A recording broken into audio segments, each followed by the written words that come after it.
gens qui se conscientisent, qui ne m'ont pas suivi pour se conscientiser, mais qui ont suivi quelqu'un d'autre. Et ces gens-là vivent des choses que la majorité de ceux qui m'ont suivi vivent aussi. La conscientisation supramentale, c'est quelque chose qui se fait et qui nécessairement entraîne des symptômes relativement similaires chez tous ceux qui la vivent. Il y a des gens dans mon entourage qui travaillent beaucoup plus consciemment l'élimination de ces symptômes négatifs et l'augmentation des symptômes positifs. J'ai rencontré aussi beaucoup de gens qui venaient à mes conférences, il y a cela 3, 4 ou 5, qui à un moment donné m'ont quitté, et la majorité m'ont quitté à cause de vous. Et ils ne vous connaissent pas nécessairement. Mais c'est qu'ils considéraient, ces personnes, que la gang de Ticlin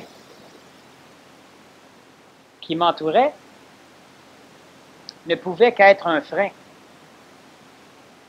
à leur évolution. Ils ont raison et ils ont tort. Parce que la gang de Ticlin, c'est bien souvent un mélange de personnes qui n'ont rien compris et qui suivent, de personnes qui ont compris et qui ne sont pas encore capables de se dégager de mon attraction, de personnes qui ont compris et qui se sont dégagées de mon attraction et qui ont maintenant la capacité mentale de travailler avec moi ou près de moi.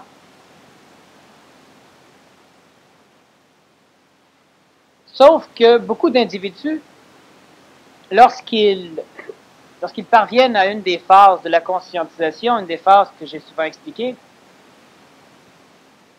celle où subitement ils se rendent compte que ce qu'ils savent, c'est ça, que ce qu'ils croyaient vrai, c'est vrai. Autrement dit, la phase où, de la mémoire expérientielle, de la mémoire d'apprentissage de ce que j'ai dit, ou de ce qu'ils ont pris ailleurs, de cette mémoire, toute l'information est transformée en énergie. Alors ils savaient qu'ils étaient manipulés, et subitement ils découvrent que merde, c'est vrai. Ils l'ont toujours su, ils en ont parlé, ils ont même trouvé ça chiant. Mais subitement, ils passent à une nouvelle étape, c'est vrai. J'ai dit souvent en conférence que je manipule des gens. J'ai dit aussi que tout corps qui existe dans la création impose son espace-temps aux autres. Donc, que toute relation est nécessairement manipulation. J'ai bien souvent dit que je faisais des conférences parce que j'apprenais en faisant, que les gens venaient parce qu'ils apprenaient en venant, que nécessairement leur présence me manipulait, que je me faisais poser des questions parce que les manipulations sous forme de questions me branchaient, et que nécessairement mes réponses manipulent. Et à un moment donné, il y a une personne qui subitement découvre que tout ce que j'ai dit était vrai. Alors je suis un chien. Alors je suis un manipulateur dangereux. Alors je suis un être extrêmement intelligent qui manipule extrêmement subtilement. Bref, je suis tout ce que j'ai toujours dit que j'étais. Et il découvre aussi que les autres le manipulent. Découvrant que les autres le manipulent, il l'a toujours su. C'est ça qui est la différence entre la connaissance et le savoir. Il l'a toujours connu. Il appelait ça savoir. Mais subitement, l'individu passe à la phase de savoir. Où là, ça a une autre saveur. Et ces personnes qui m'ont quitté dans les années passées, à cause de vous, à cause des Ticlins qui me suivaient, on a parlé le mois dernier du MTS, de la façon dont l'intellectualisme pouvait engendrer le martyre, la transition supramentale, et qu'il y avait une différence entre être mental et être intellectuel. Dans l'intellect, il n'y a pas d'intuition. Dans le mental, il y a de l'intuition. Celui qui est mental sait et a la capacité de comprendre même ce qu'il ne sait pas. Celui qui est intellectuel apprend. Il ne sait pas. Et parce qu'il n'y a pas d'intuition dans l'intellect, il n'a pas la capacité de comprendre ce qu'il ne connaît pas ou ce qu'il n'intellectualise pas. Il devient le MTS parce qu'il projette son ego à travers la forme qu'il voit.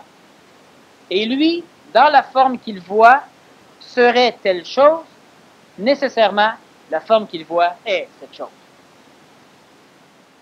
Il n'a donc pas la capacité de s'adapter à des points de vue différents. Il n'y a que son point de vue. Alors, ces personnages, lorsqu'ils regardaient certains d'entre vous, ils regardaient votre visage et voyaient le genre de sourire que vous aviez. Et se projetant dans ce sourire, se voyaient disciple total. Alors, ils voyaient devant eux un disciple total, un ticlin. Si votre physionomie, si votre visage, la façon dont vos muscles sont placés, la façon dont votre ossature de visage est faite, si cela engendre, lorsque tous les muscles de la face sont relaxés, ce sourire, ça ne veut dire que votre visage aborde ce sourire lorsque vous dormez. Mais lui, selon sa constitution cutanée, musculaire et osseuse, lorsqu'il aborde un sourire similaire, il doit exprimer musculairement de l'ego. Et cet ego est un ego de servitude. Alors, se projetant dans votre sourire, il voit chez vous un esclave. C'est le MTS. Quand je dis que ces personnes m'ont quitté à cause de vous parce qu'ils voyaient des ticlins, je n'ai pas dit que vous étiez des ticlins. Ce que je vous explique, c'est que dans l'évolution de la conscience de l'humain, les derniers bastions de la récupération du monde de la mort sur le conscientisé sont des éléments qui vont forcer les conscientisants à faillir les uns les autres, à se détruire les uns les autres.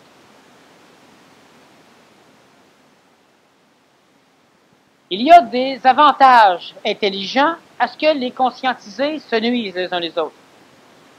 Et il y a des avantages intelligents à ce que des conscientisants ne se nuisent pas.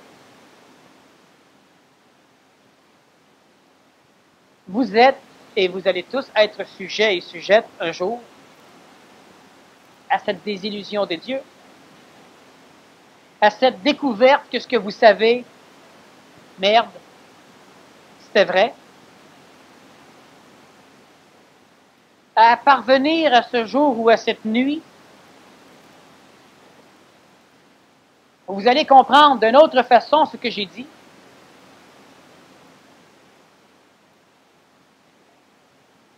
Et la façon dont vous allez le comprendre sera déterminée par votre capacité intellectuelle de vous projeter dans les formes des autres.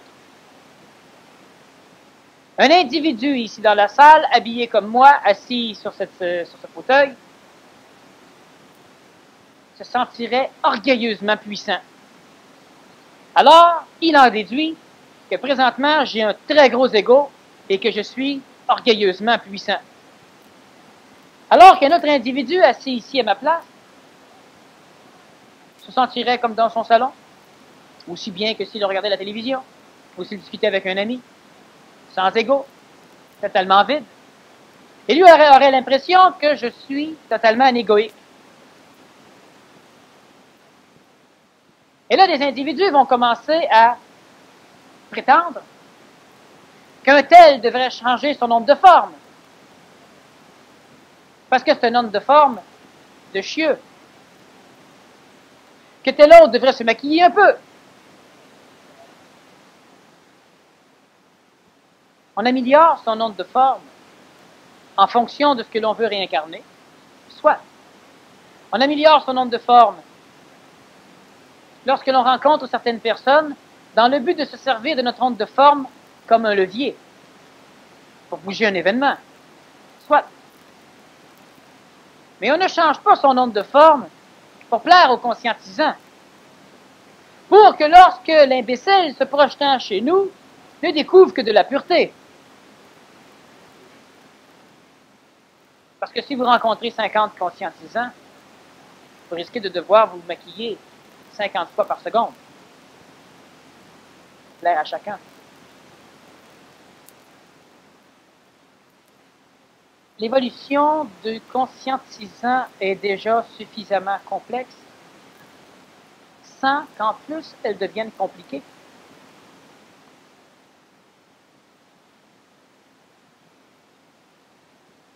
Je rencontre des personnes, martyrs de la transition supramentale, des individus qui ne sont plus capables de me parler et qui ne pourraient plus non plus vous parler, qui d'ailleurs ne peuvent parler qu'à des plus faibles. Parce qu'un martyr de la transition supramentale, ce n'est pas uniquement un individu qui ne peut plus me parler. C'est l'individu qui n'est plus capable de parler à égal ou à supérieur. Il ne peut donc que parler à inférieur. C'est l'individu qui devra vous convaincre, mais à l'instant où vous résistez, il va vous cataloguer. Vous ne pouvez pas lui parler. Et quand je dis ne pas être capable de parler à quelqu'un, cela veut simplement dire que tout ce que vous dites sert contre vous. Et ça, ne pas être capable de parler à quelqu'un, c'est pas qu'il ne vient pas vous jaser. C'est qu'il se pointe devant vous et il vous dit que c'est temps que vous vous réveillez. C'est rien qu'une farce, c'est rien que des concepts, c'est rien que des illusions. Et vous lui dites oui, mais le concept reste un concept sur celui qui ne comprend pas. Et il répond, ah ben t'es manipulé bien plus que je pensais. Vous ne pouvez rien dire devant le MTS parce que vous n'avez rien à dire. Et ce que vous devez constater, c'est que tout ce qu'il vous reproche, c'est ce qu'il aimerait que vous soyez. Il veut que vous deveniez son disciple. Il veut que vous ouvriez vos yeux à sa parole. Il veut que vous accréditiez ses pensées. Il veut finalement que vous deveniez ce qu'il dit que vous êtes face à lui. Sinon, ah ben vous êtes bien plus mal pris qu'il pensait. Le MTS, c'est utile. Une antenne supramentale a comme fonction de créer quelques milliers de martyrs de la transition supramentale parce que l'intelligence supramentale dirigée par le plan bouddhique ne peut bannir de son plan l'humanité spirituelle.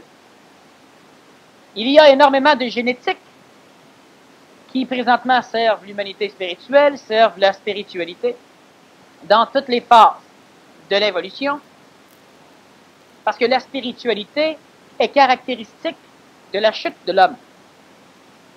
C'est elle qui inclut le mot chute, c'est elle qui inclut le mot péché, c'est elle qui inclut le mot servitude, c'est elle qui inclut le mot adorer, craindre et prier.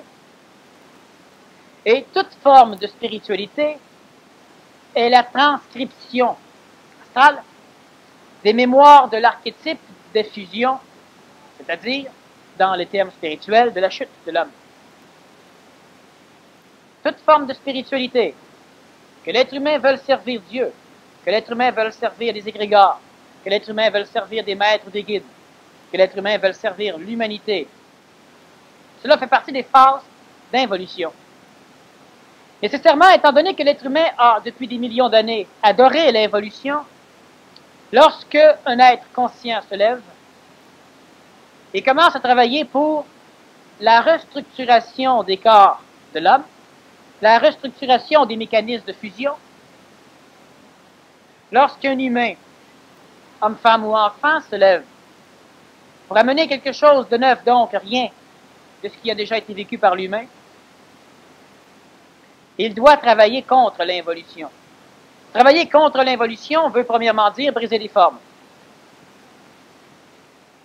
Vous aurez à briser les formes. Cela veut nécessairement dire refuser le passé. Et vous devrez refuser le passé. Cela veut nécessairement dire avoir une parole neuve. Et vous aurez une parole neuve. Cela veut nécessairement dire travailler à l'inverse de l'effusion, donc de l'involution. Et c'est ce que de toute façon vous ferez. Pas nécessairement publiquement, vous n'avez qu'à ouvrir la gueule, la trappe, à parler quelque part. Et plus cela sera puissamment conscientisé chez vous, ce qui vous manque énormément, plus l'humain d'involution aura l'impression que vous êtes des êtres d'involution. La journée où vous parviendrez à ne plus souffrir des mortalités familiales, alors vous serez pour eux extrêmement involués, extrêmement robotisés, extrêmement sans cœur, extrêmement petits, extrêmement animal, insectes, microbes. La journée où de moins en moins les conditions astrales vont vous manipuler et vont atteindre votre fibre psychologique, on vous traitera encore d'extraterrestre, péjorativement. On vous traitera d'être luciférien. On vous traitera de débile, de psychopathe. Simplement parce que vous êtes supérieur et mieux qu'eux.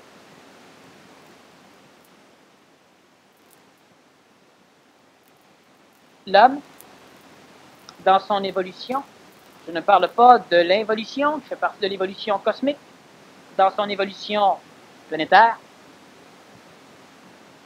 a le droit d'être différent. C'est essentiel.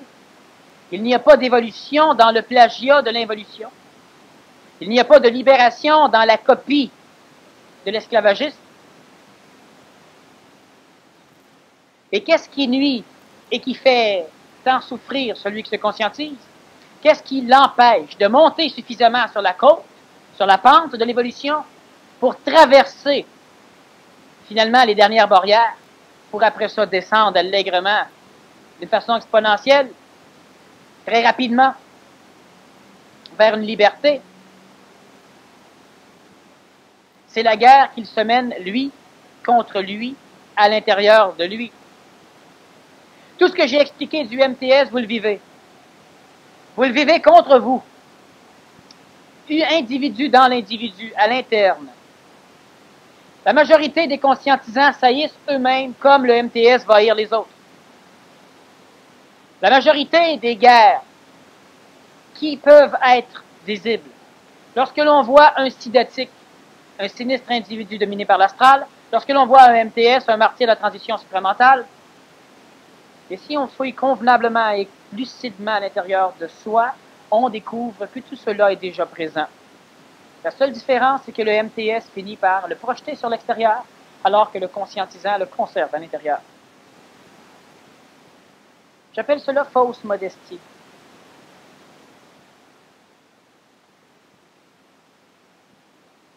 Finalement, celui qui se conscientise est de toute façon un martyr. Le martyr de la transition supramentale est celui qui va passer en dernier. Les pires que vous. Mais tous ceux qui se conscientisent nécessairement sont des martyrs. Tous les pionniers, tous les colons sont des martyrs. La problématique, c'est qu'ils n'ont pas choisi d'être colons, ils n'ont pas choisi d'être pionniers, ils sont pognés. Et comme dans n'importe quoi, comme l'enfant qui va à l'école et qui perd 3-4 années à niaiser, tant qu'à perdre 3-4 années à l'école, réussis les dons. Tu auras de toute façon perdu 3 ou 4 années. La journée que tu pourras t'en servir, tu verras que tu n'as rien perdu.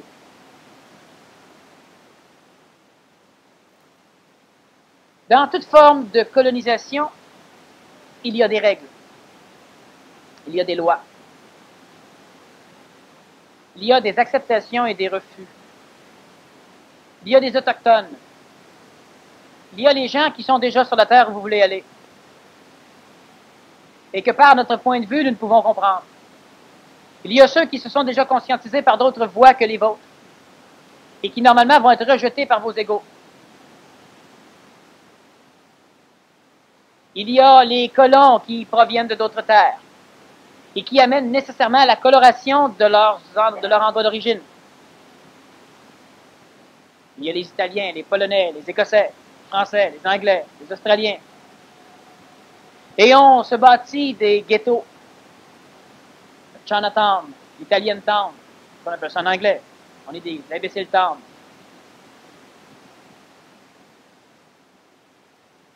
Et la colonisation se fait par la guerre. L'Angleterre contre la France, contre les Indiens, contre les Hurons, contre les Iroquois. Surtout que les Hurons font partie de la tribu des Iroquois. Du peuple des 6 nations.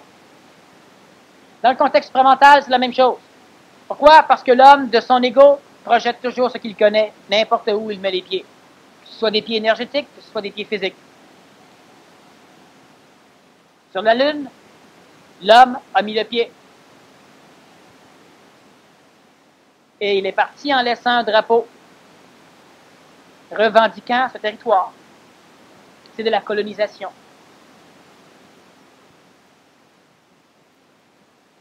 Dans le contexte supramental, nous ne devons pas coloniser comme l'humain a colonisé. Haïssez-vous biologiquement. OK. Haïssez-vous astralement.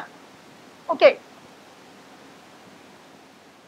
Vous ne devez pas projeter la haine dans le mental, dans un monde nouveau, dans le neuf. Parce que le neuf ne peut apparaître convenablement si le vieux est dedans. La haine fait partie de l'homme, de l'animal humain. Lorsque l'être humain veut se conscientiser, il rentre dans un monde neuf, dans une société neuve, dans un contexte parallèle neuf, dans une conscience neuve. Et dans la conscience neuve, il veut y établir les lois qui l'ont forcé à fuir le vieux contexte. Il fuit la pollution. Première chose qu'il fait sur sa terre, il met le feu à la forêt pour détruire les indigènes. Et il pollue son environnement. Ah, c'est jamais pareil. C'est pas la même chose. Nous, au moins, on sait ce qu'on fait. Ça ne durera pas. Par la suite, il a besoin de ciment. Il a besoin de plastique. Il a besoin d'énergie, de pétrole. Ah, c'est jamais pareil. Il fore le sol, il fait des mines, mais c'est pas pareil. C'est jamais pareil.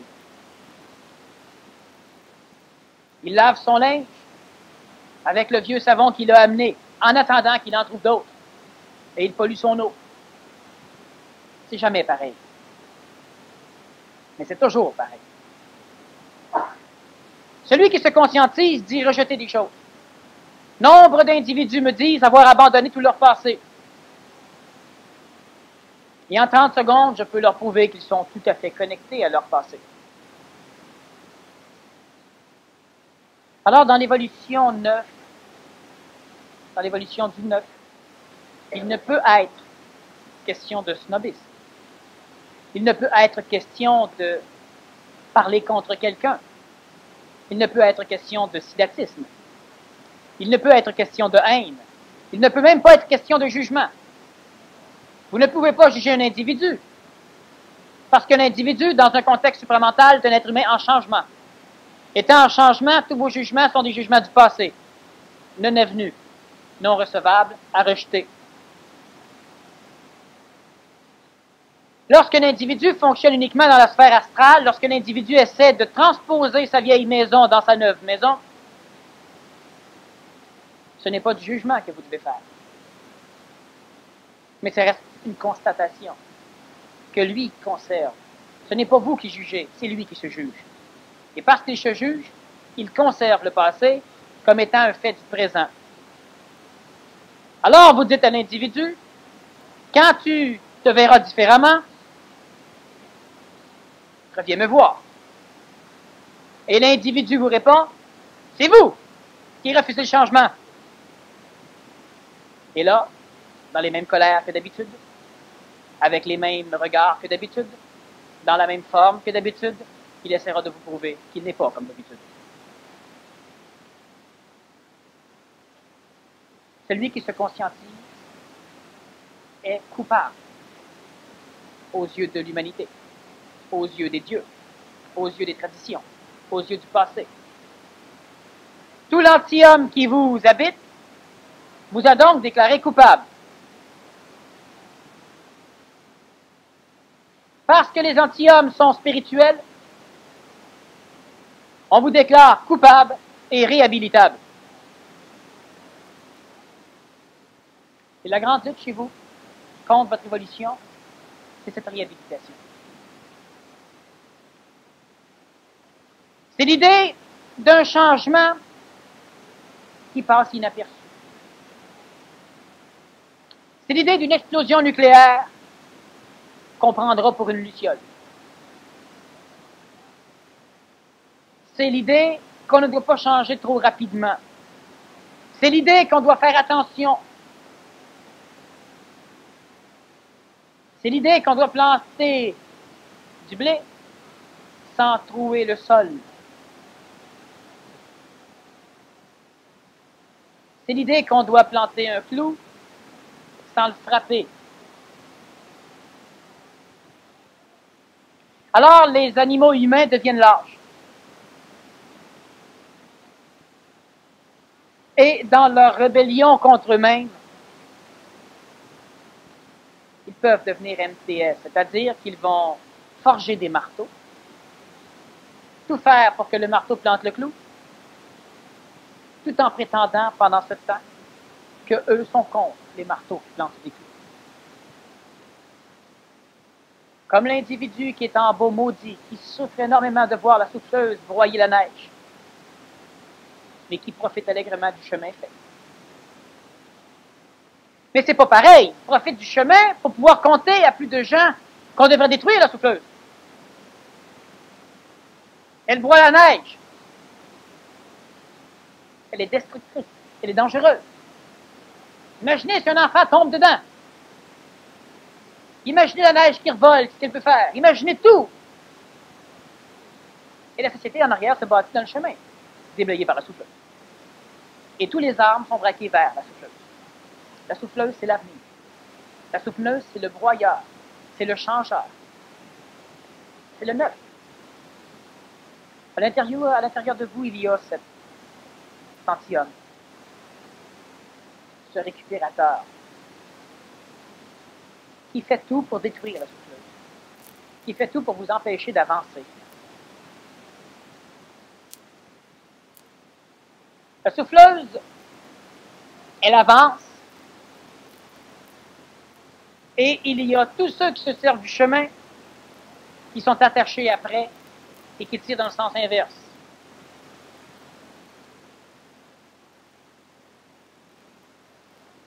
Alors, nécessairement, ça fait mal. Ça ne crée pas le doute. Ça crée le déséquilibre énergétique. Ce n'est pas du doute. C'est de l'insécurité. Ça crée qu'un jour, on est sûr que l'on sait, et le lendemain, on est sûr qu'on ne sait plus. Ça crée la déstabilisation de l'ego, du corps et du mental. Ça crée la souffrance. Un écœurement qui est suffisamment mental, un écœurement qui n'arrivera donc jamais à l'écœurement de l'écœurement, parce que le mental est capable de supporter une dose d'écœurement qui détruirait l'ego. Alors le mental va en supporter longtemps. L'évolution semble lente, semble incertaine, semble insécurisable, semble bizarre. On y goûte mal, on n'a pas la force d'en apprécier la saveur, on n'a presque plus la force d'en apprécier les nutriments, la nourriture et l'énergie qu'elle nous amène.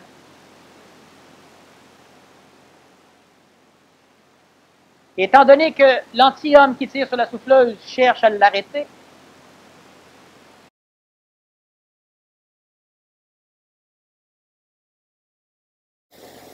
oui, mais de temps en temps, la souffleuse est d'aller dans un endroit où il n'y avait pas de neige, fait le broyer de l'herbe. Alors on peut pas s'y fier. Mais si la gang de caves n'aurait pas tiré sur la souffleuse un peu trop à droite, il ne l'aurait pas dévié de son chemin non plus. La souffleuse est fiable.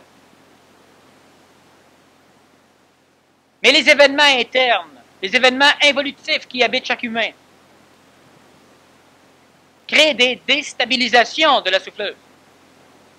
Alors on se dit, tu vois, j'avais raison. Mais le lendemain, on n'a toujours pas plus raison. Raison. Parce que la souffleuse semble être revenue dans la neige, là où elle doit passer. Et avec l'expérience qu'on cumule de ces erreurs à la souffleuse, alors qu'en réalité, ce sont nos erreurs à nous. C'est comme de dire qu'un automobile ne tient pas bien le chemin. Et la preuve, quand je suis totalement ivre, je prends le champ avec. Donc, les amortisseurs ne sont pas corrects. L'alignement non plus. L'empattement. L'automobile elle-même. C'est dangereux. Il y a chez vous suffisamment d'énergie, suffisamment de savoir, suffisamment de connaissances La majorité, ajusteurs de pensée, opérationnalisables, d'autres opérationnels. Mais tout cela habite le corps physique. Tout cela a besoin du corps physique pour s'exprimer. Et dans le corps physique, il y a l'antium, il y a les mémoires de vos ancêtres, il y a le passé réincarné, il y a le frein, le déstabilisateur. L'humain est bien dans l'inconscience, l'humain est bien dans la conscience, l'humain est mal entre les deux. Parce qu'à un moment donné, celui qui se conscientise, celle qui se conscientise, ne vit pas les souffrances de l'humanité. C'est quelque chose d'autre. On vous dira, oui, mais qu'est-ce que tu as à te plaindre? Tu es quand même bien habillé. Tu es souvent sur la corde raide, mais tu t'en sors. Tu as la capacité et la possibilité de vivre dans une société où de temps en temps, même pauvre, tu vois un film, une relaxation. Tu peux manger convenablement. C'est agréable. Tu as même accès de temps en temps à des conférences. Merde. Est-ce que tu as à te plaindre? La souffrance est autre. Ce n'est pas une guerre civile qui nous ferait souffrir. Ce n'est pas un tremblement de terre qui nous ferait souffrir. Ah, ça nous occuperait un bout de temps, mais c'est pas ça. Même une mortalité dans la famille, ça nous occupe un peu. Mais ce qui était avant persiste après. C'est une autre forme de souffrance, qui est ténue chez certains, de plus en plus grandiose chez d'autres. Et bien souvent, cette souffrance, on ne la reconnaît pas. On refuse d'en voir la source et on la projette, encore une fois, vers l'extérieur, sinon vers l'intérieur.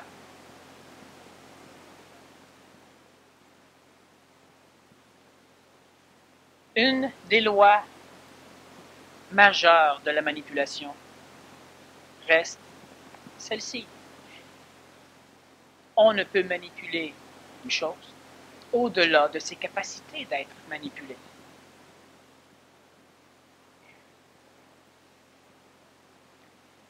Lorsque l'humain dit « oui, mais c'est l'astral qui me charrie », on ne peut vous manipuler au-delà de vos capacités d'être manipulé. À l'intérieur de vous bouillonne beaucoup plus que l'astral. Trop souvent, ceux qui tirent la souffleuse font de la souffleuse un passe-temps. Quand on commence à geler, à ne plus bouger, on libère un peu la souffleuse. Elle nous réchauffe sur la friction. Elle nous traîne à terre sur la neige ou sur la glace et ça nous réchauffe. Quand on est juste assez réchauffé, ah bien là on dit que la souffleuse est mauvaise, c'est dangereux. Qu'est-ce qui m'a pris encore de la laisser aller? J'ai déjà fait plusieurs conférences sur le choix de l'homme nouveau, le choix de la femme nouvelle, sur la décision utopique que l'ego doit prendre, sur l'embranchement qui doit être fait. Est-ce qu'on l'a fait, la révolution, ou si on ne la fait pas? Et merde! Il faut qu'on cesse de se poser la question. Il faut qu'on dise non, il faut qu'on dise oui. On ne peut pas dire oui un jour et dire non demain, puis dire peut-être, puis je repense, puis je reviens. Est-ce qu'on sort du camp de concentration ou si on reste? Mais c'est une réponse de groupe individuelle. Individuelle parce qu'on n'a pas d'énergie ni de temps à perdre à dynamiser un groupe. Quand c'est une réponse collective, on met des ordres de propagande et on dynamise le groupe. On le motive. Et on dit, nous avons fait le choix. Quand c'est une décision individuelle, on ne peut plus crier. On ne peut plus dynamiser. On ne peut plus motiver. On ne peut pas dire, nous avons fait le choix. On doit juste être certain que nous, personnellement, j'ai fait le choix. Et je dois m'asseoir et attendre que d'autres, je ai fait le choix. Et par la suite, je dois être certain, avoir une garantie, que les jeux qui ont fait le choix ne sont pas des ticlins, des andouilles, Des individus qui ne jouent que le jeu d'avoir fait le choix, mais qui le remettent en question au fin fond d'eux chaque fois qu'ils rentrent chez eux. Parce que là, tout ralentit, tout stagne. Étant donné que vous faites partie des deuxièmes à pénétrer dans la conscience supramentale, votre chemin a été grandement facilité. Mais nécessairement, vous allez d'autant plus faciliter le chemin de ceux qui vont suivre.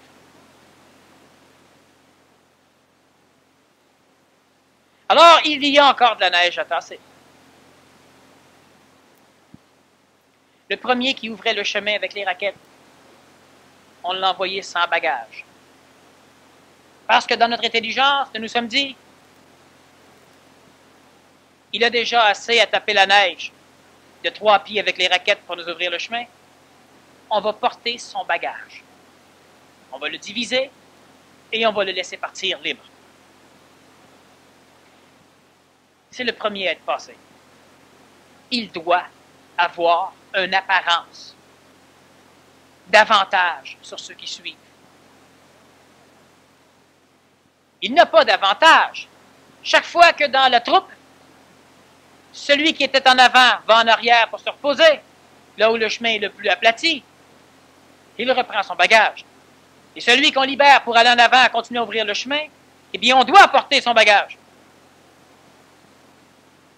Mais nous sommes une troupe où nous nous posons toujours la question fondamentale, typique de l'animal humain. Je porte 5 livres du bagage de celui qui ouvre le chemin. Mais qui me garantit que lorsque ce sera mon tour d'être en avant pour ouvrir le chemin, on voudra bien porter mon bagage en arrière? Qui me garantit qu'on ne lâchera pas là, comme ça, fini? Autrement dit, qui me garantit que je ne me serais pas fait fourrer encore?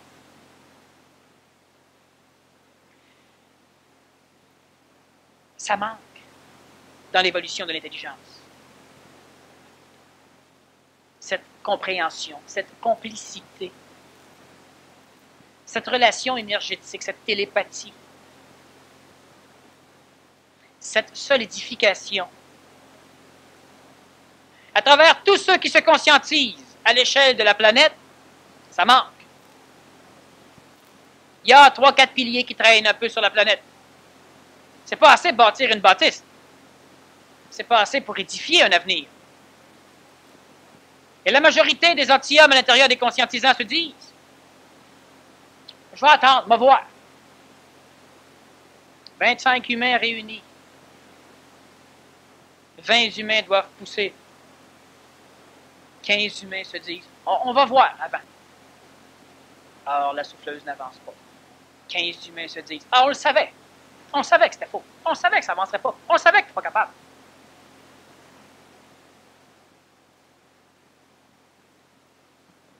Mais si ces 15 humains-là auraient poussé, ils auraient tous eu tort. Parce que ça l'aurait avancé. Ça l'aurait bougé. Et on a le choix, en tant qu'égaux. Avoir raison et continuer à manger de la marde. Avoir tort et s'en sortir. La souffrance, c'est une guerre entre ce qui vous oblige à avancer et ce qui vous freine, ce qui vous oblige à reculer.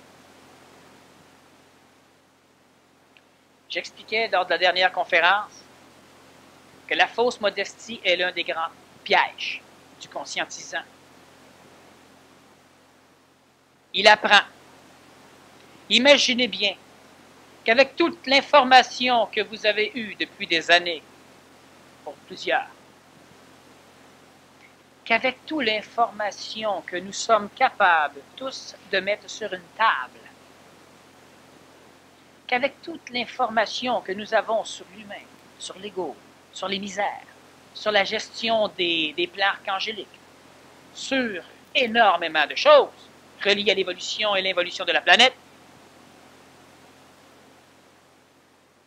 nous en savons possiblement plus que la majorité des plus puissants gouvernements de la planète. Alors que nous sommes encore restreints dans nos petits sous-sols, non chauffés,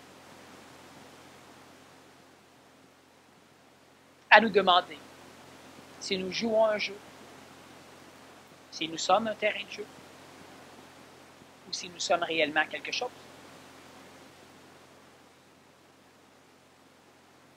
L'être humain est ce que les autres croient qu'il est. Votre gentilhomme doit être instruit. J'ai dit que lorsque vous vous habillez en peintre pour peindre un mur dans votre maison, vous n'aviez pas l'impression qu'il était de jouer le peintre. Vous vous dites pas, ben non, je m'habillais comme ordinaire, je travaille toujours en cravate en veston, je m'habillais de même, je peins mon mur. Parce que crime commençait à me déguiser en peintre. Il n'y a rien de plus niaiseux, mettre une casquette de peintre, comme saler les cheveux, mettre des pantalons sales avec la peinture dessus de mes dernières exploits de peintre. Voyons donc, je joue, là, pour qui je me prends? C'est une niaiseux. Fait que je suis toujours habillé, je suis habitué en veston, habillé en veston. Là, je peins. Comme ça, j'ai pas l'impression que je joue. J'ai l'impression au moins que là, je suis terre à terre. C'est du sérieux. Je suis moi-même. Ben, vous êtes un imbécile.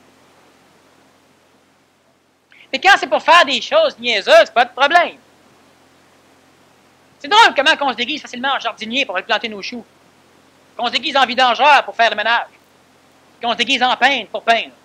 Bizarre.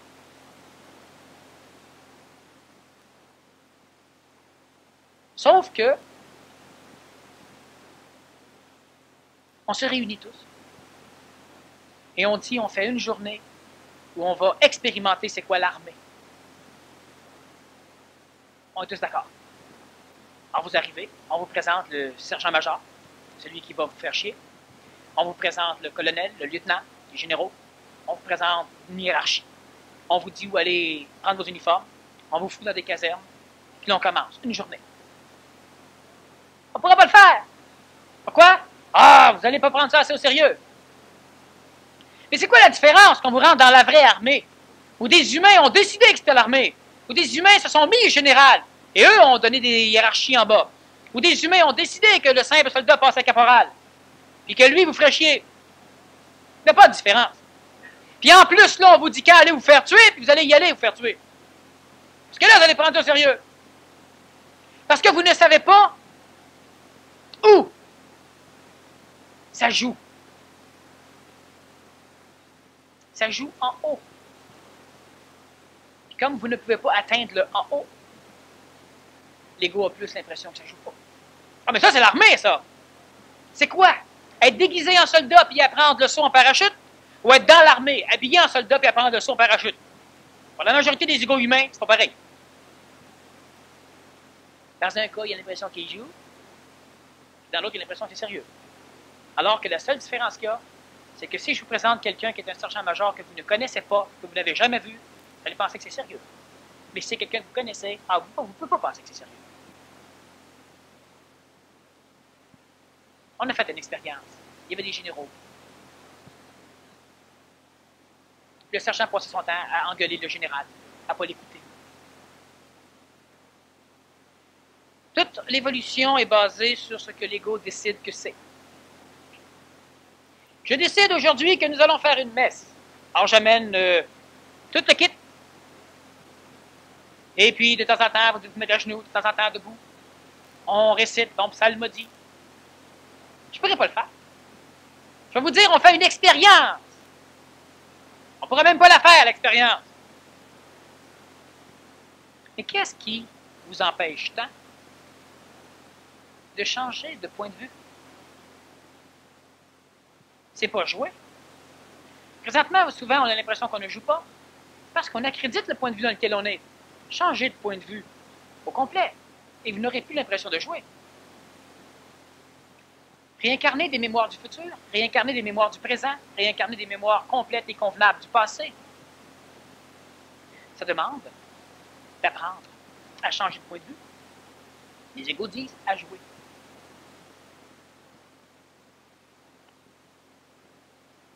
J'arrive habillé tout crotté, avec une chienne. C'est un vêtement, tout plein d'huile, tout barbouillé. Puis je vais voir quelqu'un, puis je lui dis, dans des démarreur, là, veux-tu que je le change? Je peux te le changer si tu veux. Ah oui? Ah oui. Vous, mécanicien, ben, c'est pas un de l'air. Ah, c'est vrai, question niaiseuse. Et puis, bon, faut pas tripoter ses fils en dessous comme je voudrais. Mais je suis mécanicien, j'arrive avec un survêtement Adidas. du chandail écrit dessus que je joue au golf. Un peu sale, là, mais rien de... En pantalon court. Un mécanicien pantalon court, je n'ai pas, ça n'existe pas.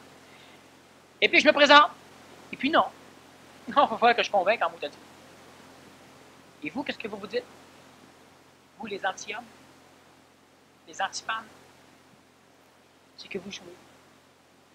Mieux vaut être en pantalon court, puis se pointer avec un diplôme, que d'arriver avec une chienne pleine d'huile, sans diplôme.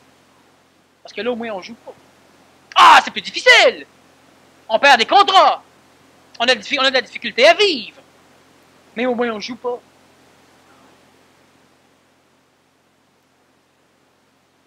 La question n'est jamais de savoir qui vous êtes. Ça, vous ne le saurez jamais qui vous êtes. La question est de savoir qui vous voulez être.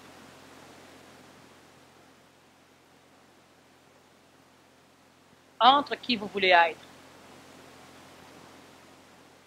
et ce que vous êtes, ce sera le chemin. Ne sachant qui vous êtes, vous ne savez donc pas exactement d'où vous partez pour aller vers ce que vous voulez être. Mais en sachant ce que vous voulez être, vous savez automatiquement ce que vous n'êtes. Sachant ce que vous n'êtes pas, vous saurez ce que vous avez à faire pour parvenir à.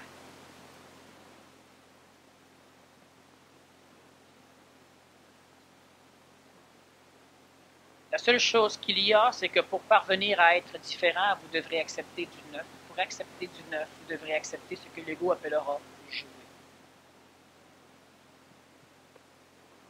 Il y a des règles, il y a des lois. On va en reparler. Pour ne pas laisser à notre ego toute l'amplitude de jouer à notre place.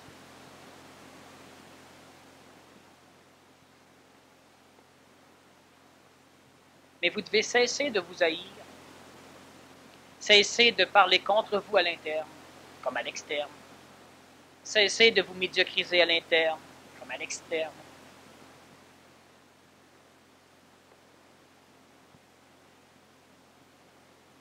Trouvez chez vous l'intelligence, trouvez-la chez autrui, et ne vivez qu'en fonction d'une relation d'intelligence à intelligence. Quand un individu est totalement astralisé, ne lui parlez pas. Ce n'est pas nécessaire de l'haïr, ce n'est pas nécessaire de le démolir. Ça, c'est l'animal humain. Mais les animaux humains sont nécessairement inférieurs. Pas besoin d'être snob pour le dire. C'est évident. Celui qui est snob, c'est celui qui n'en est pas sûr. Pour en être sûr, il détruit. Là, il est sûr.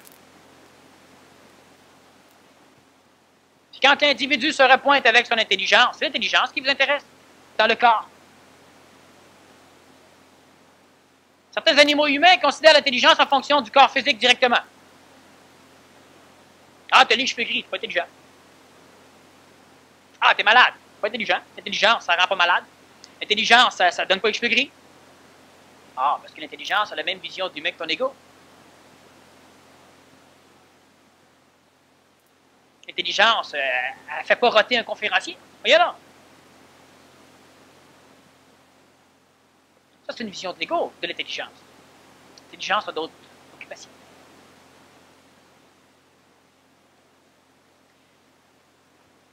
Il y a des paliers, des marches à suivre pour changer, pour devenir.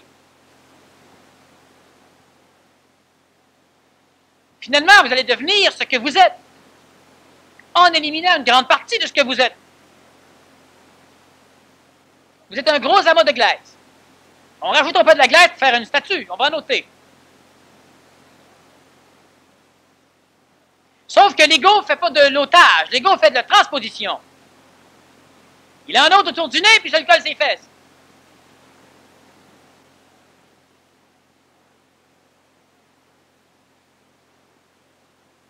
Alors, jusqu'à quel point, à un moment donné, allez-vous être prêt à changer, à décider de jouer?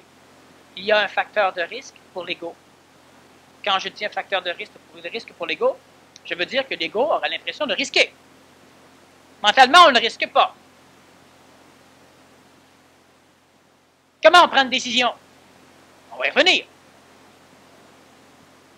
Mais on devra accepter une dose de risque. Certains égaux vont dire, oui, mais dans n'importe quoi, il y a des risques. C'est évident. Mais il y a des risques risqués, qui sont les risques neufs, et les risques moins risqués, qui sont les risques habituels, connus. Les risques sécurisants. Je me lance en affaires dans les hot dogs. Je connais ça, les hot dogs. Il y a des risques. Oui, il y a des risques. Mais tu es un peintre génial, ou encore tu es un mécanicien génial, ou tu es une intelligence géniale. Que dirais-tu de monnayer ton intelligence plutôt que de monnayer tes mains? Ah ben c'est plus risqué! C'est simplement un risque neuf. Il n'y a pas de risque en réalité. Ça réussit ou ça ne réussit pas. C'est jamais risqué. Ça fonctionne ou ça ne fonctionne pas. Ce n'est pas risqué. L'humain ne risque jamais de tomber. Il tombe ou il ne tombe pas. Mais il n'y a pas de risque. Quand vous allez avec votre automobile, vous passez proche d'un fossé, puis vous revenez. Hey, on a failli tomber, c'était risqué. Manœuvre risquée. Pas de manœuvre risquée, tu peux tomber. Et si on serait tombé, ça n'aurait pas été risqué, tu n'aurais pas risqué de tomber. Tu serais tombé. Toute la vie est basée là-dessus. L'idée fautive, illusoire, égoïque, astrale et spirituelle du risque. Quand vous allez jouer à la loterie, vous risquez de perdre, vous risquez pas de perdre. Vous gagnez ou vous perdez, il n'y a pas de risque. Vous ne pouvez pas passer proche d'eux. C'est quoi passer proche d'eux? Le risque, c'est la capacité astrale de supporter le proche d'eux. Être à 1000 pieds d'une falaise, est-ce que c'est risqué de tomber? Certains vont dire oui, d'autres vont dire non, à 1 pied, c'est risqué. D'autres vont dire, ben non, à 6 pouces, c'est risqué. D'autres, à 2 pouces, c'est risqué. Puis une dose pas risquée, ils sont tombés. Le risque. Ça n'existe pas, le risque. On doit s'asseoir. On doit envisager les choses. On doit laisser des trames pour que l'intelligence règle. C'est-à-dire, nous détourne ou nous confirme. Mais c'est pas risqué. Qu'est-ce qui est risqué dans la vie? Perdre ce que vous avez accumulé en argent? Toute votre vie, c'est risqué, si ça vous intéresse. Ne pas l'avoir perdu et n'avoir rien fait avec, c'est pas un risque, c'est un état. D'avoir voulu faire et de l'avoir perdu, pas un risque non plus, c'est un état, c'est un fait.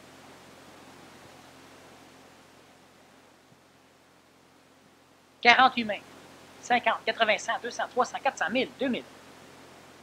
Millionnaires tous, avec leur instabilité évolutive. Leur jamais savoir s'ils le font ou pas. Pendant ce temps-là, 15 pauvres, déterminés, commencent à travailler.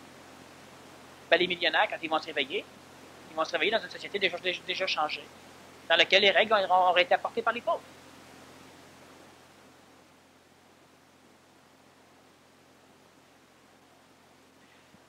La médiocrisation, la fausse humilité, l'impression de jouer, la haine, du neuf, le sida interne, le MTS interne, la souffrance mentale. C'est des gros pièges. À un moment donné, vous n'avez même plus besoin d'informations. Tout ce qu'il faut faire, c'est attendre que ça fermente.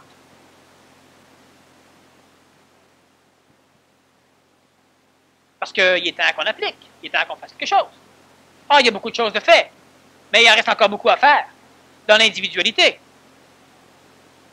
Bien souvent, l'ego va dire oui, mais je ne sais pas quoi faire. C'est toi disponible, c'est tout. Il y a en masse à faire. Alors, c'est quoi le plan? Il n'y a pas de plan. Pourquoi faire un plan? On fait un plan de guerre alors qu'on n'a pas d'armée. Oui, alors.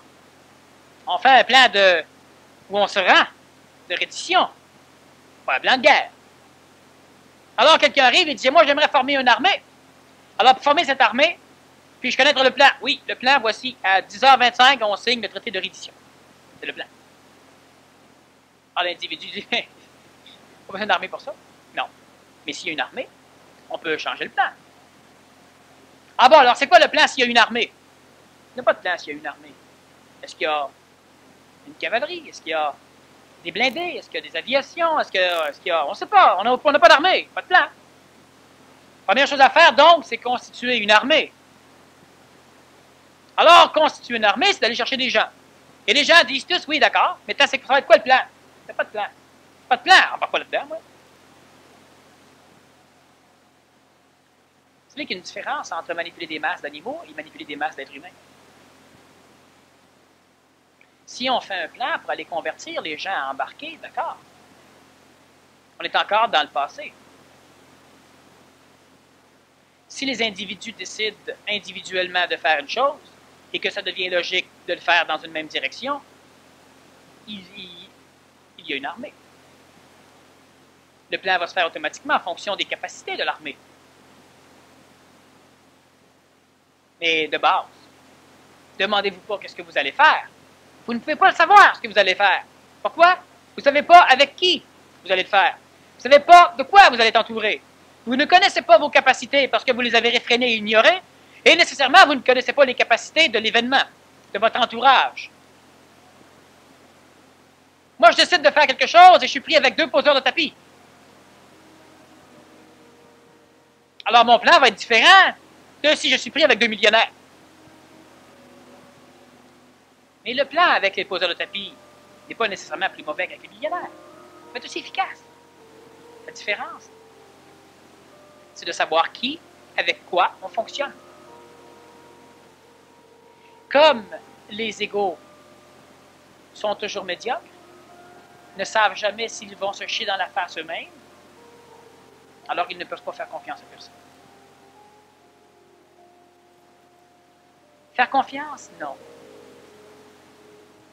Mais on doit finir par avoir la garantie, la certitude que nous sommes programmés mentalement et supramentalement de façon à ne pas fourrer personne. Pour cela, on doit se changer et on doit faire ce que l'ego appelle le risque. Le pire qui arrive quand on risque, c'est que ça ne fonctionne pas.